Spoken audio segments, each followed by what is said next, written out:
ఈ మొదటి ప్రశ్న సభ్యుల అభ్యర్థన మేరకు వాయిదా వేయటమైంది.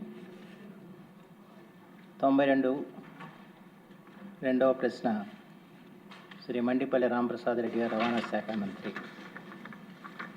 ధన్యవాదాలు అధ్యక్ష. గౌరవ సభ్యులు అడిగిన ప్రశ్నకు ఏ ప్రశ్నకు సమాధానం లేదండి. అయితే వారు అర్హులైన ప్రతిభావంతులైన క్రీడాకారులకు 3% సమాంతర రిజర్వేషన్ కల్పించేందుకు ప్రభుత్వం ఉత్తర్వులు జారీ చేయడం అధ్యక్ష. బి ప్రశ్నకు సమాధానం లేదండి. డి ప్రశ్నలకు సమాధానం ఈ ప్రశ్న ఉత్పన్నం కాదండి. ధన్యవాదాలు అధ్యక్ష. కన్నాలక్ష్మణ్ గారు. అధ్యక్ష, సంతోషం. 2024 తర్వాత ఎన్డీఏ ప్రభుత్వం వచ్చిన తర్వాత మన ముఖ్యమంత్రి చంద్రబాబు నాయుడు గారు 2% రిజర్వేషన్ని స్పోర్ట్స్ మన్కి, ఎన్సీసీకి 3% వేసినందుకు క్రీడాకారుల తరఫున ధన్యవాదాలు తెలియజేస్తున్నాను. కానీ ఇక్కడ ఒక పెద్ద సమస్య ఏంటంటే అధ్యక్ష,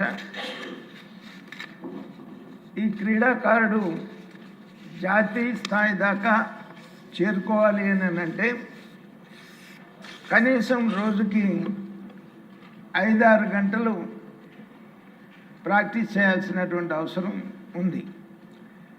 ఎందుకంటే అతను తెల్లవారుజాము నుంచి పొద్దున కానీ సాయంత్రం కానీ ఇతను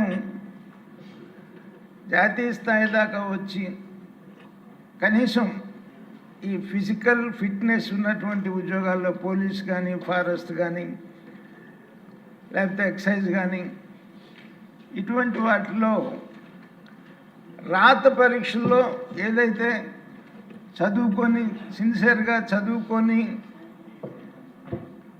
రాత పరీక్ష రాసేవాళ్ళు దానితో పోటీ పడలేకపోతున్నాడు అధ్యక్ష. ఎందుకంటే రోజుకి తన సమయం ఎక్కువ సమయం అంతా కూడా ఈ ప్రాక్టీస్ మీదనే కేంద్రీకృతం అవుతుంటుంది. కాబట్టి అదే సమయాన్ని చదువుకున్నటువంటి వారితో పోటీ పడలేకపోతున్నారు రాత పరీక్షకు వచ్చేటప్పటికి. దానికోసమని మరి మన ముఖ్యమంత్రి గారు మంచి హృదయంతో ఈ క్రీడాకారులకి ఏదైనా రాత పరీక్షలో, ఎందుకంటే రెగ్యులర్గా చదువుకున్నటువంటి వాడితో ఇతను రాత పరీక్షలో పోటీ పడలేడు కాబట్టి ఏదైనా ఇచ్చేటువంటి ఆలోచన ప్రభుత్వం చేస్తుందని మీ ద్వారా మంత్రి గారిని అడుగుతున్నాను అధ్యక్ష. గౌరవ మంత్రి గారు. అధ్యక్ష, పెద్దలు కన్నా లక్ష్మీనారాయణ గారు చెప్పినట్టు అధ్యక్ష, ఎవడైతే క్రీడాకారులు 5-6 గంటలు రోజు ప్రాక్టీస్ చేస్తారో అలాంటి వాళ్లకు ఏదైతే మనం దీంట్లో అవకాశాలు కల్పించాలో అది మా పరిగణలోకి తీసుకొని గౌరవ ముఖ్యమంత్రి గారితో చర్చించడం జరుగుతుంది అధ్యక్ష. అలాగే ముఖ్యంగా వారు అడిగిన ప్రశ్నలకు ఎన్సీసీ క్యాడెట్లు కాలేజీ సీట్లలో మాత్రమే రిజర్వేషన్ ఉంది అధ్యక్ష. ఉద్యోగ అవకాశాలు లేదు. మన ప్రభుత్వం ఏర్పాటైన తర్వాత 3% ఏదైతే క్రీడా కోటా ఇచ్చామో దాని ద్వారా మొట్టమొదటి డిఎస్సి మనం కండక్ట్ చేసిన దాంట్లో 16,347 పోస్టులకు 421 పోస్టులు క్రీడల్లో ఎవరైతే నైపుణ్యం చెందినారో వాళ్ళందరికీ జాబ్స్ రావడం జరిగింది అధ్యక్ష. అది కూడా రాత పరీక్షల్లో సంబంధం లేకుండా వారి యొక్క క్రీడా అర్హతను బట్టే ఈ అవకాశాలు కల్పించడం జరిగింది అధ్యక్ష. అలాగే పోలీసు, ఎక్సైజ్, ఫారెస్ట్ ఉద్యోగాల్లో ఎన్సీసీకి కోటా లేదు అధ్యక్ష. కేవలం ఉద్యోగ అవకాశాల్లో కాకుండా కాలేజ్ సీట్లలో మాత్రమే ఉందని తెలియజేసుకుంటున్నాను అధ్యక్ష.